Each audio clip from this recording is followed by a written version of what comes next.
కూటమి ప్రభుత్వంపై వైసీపీ నేత అంబటి రాంబాబు మండిపడ్డారు. వైసీపీ అధికార ప్రతినిధి కారుమూరి వెంకటరెడ్డిని అరెస్ట్ చేయడాన్ని ఖండించారు. అసలు ఎందుకు అరెస్ట్ చేస్తున్నారో చెప్పకుండా తీసుకువెళ్లడం ఏంటని ప్రశ్నించారు. సతీష్ మరణం విషయంలో ప్రభుత్వాన్ని ప్రశ్నించినందుకు అరెస్ట్ చేయడం ఏంటన్నారు. వైసీపీ కార్యాలయంపై దాడి చేస్తే ఇప్పటి వరకు చర్యలు తీసుకోలేదని ధ్వజమెత్తారు. ఇది ప్రజాస్వామ్యం అని, డిక్టేటర్షిప్ కాదని చురకలంటించారు. నోటీసు ఇవ్వకోకుండా పోలీసులు అరెస్ట్ చేశారు లేకపోతే తీసుకువెళ్లారో సమాచారం లేదు. తాడిపత్రి పోలీసులు తీసుకువెళ్ళినట్టుగా వారి భార్యకు చెప్పారని మేము వింటున్నాం.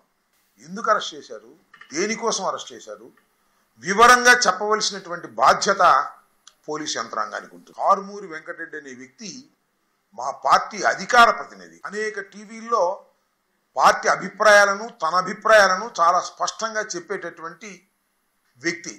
ఆయన మీద కక్ష పెట్టుకొని ఈ విధంగా అరెస్ట్ చేయటం చాలా దురదృష్టకరం. దీన్ని మేము ఖండిస్తున్నాం.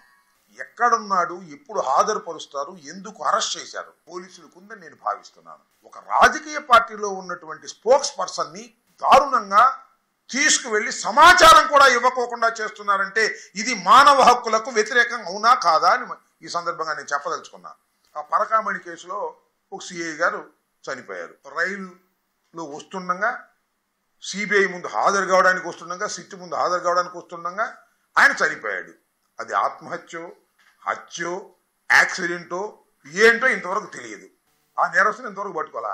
అది యాక్సిడెంటో తేల్చలేకపోయారు, హత్యో తేల్చలేకపోయారు, ఆత్మహత్యో తేల్చలేకపోయారు. ఇంతవరకు దాని మీద దృష్టి పెట్టినటువంటి పోలీసులు మా వెంకటరెడ్డి లోకి దొరికాడా? మేము